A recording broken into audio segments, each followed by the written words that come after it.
Hey world, it's me, Kieran Riddell, founder of MedFringe, the Medway Fringe Festival. I'm a theatre director from Medway, and today is 29 days until MedFringe kicks off.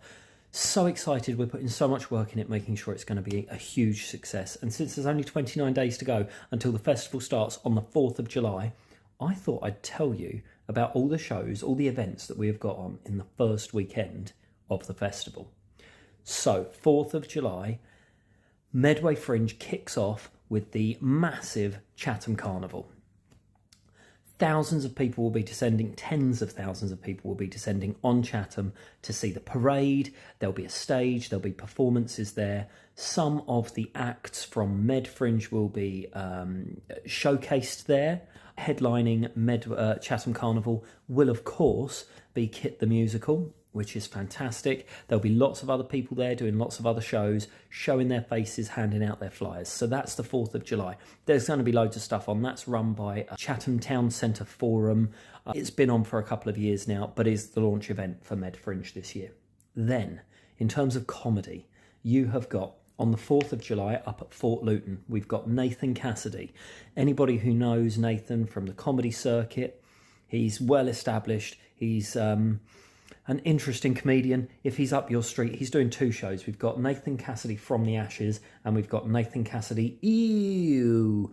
So if either of those sound like your thing, check out medfringe.com. Then on the Sunday the 5th of July, we've got Madame Chandelier's Grand Theft Opera. Now this one sounds brilliant. A great way to introduce children to comedy and opera. Again, that's up at Fort Luton. We've also got G. Watson has been Gen Axed.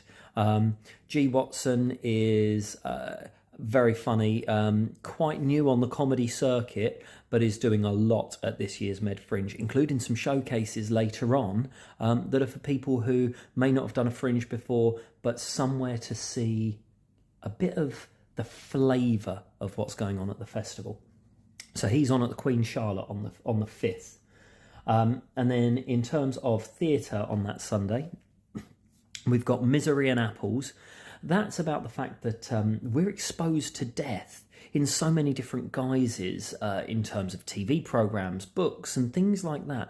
And we don't really talk about that much. So that is Diana Redgrave who tells that story. And she does it with her cello, plays music as she tells the story. And then immediately after her, still at Spotlights Theatre, we have got Steve, who is performing Maisie, which again is some hard-hitting drama about child loss.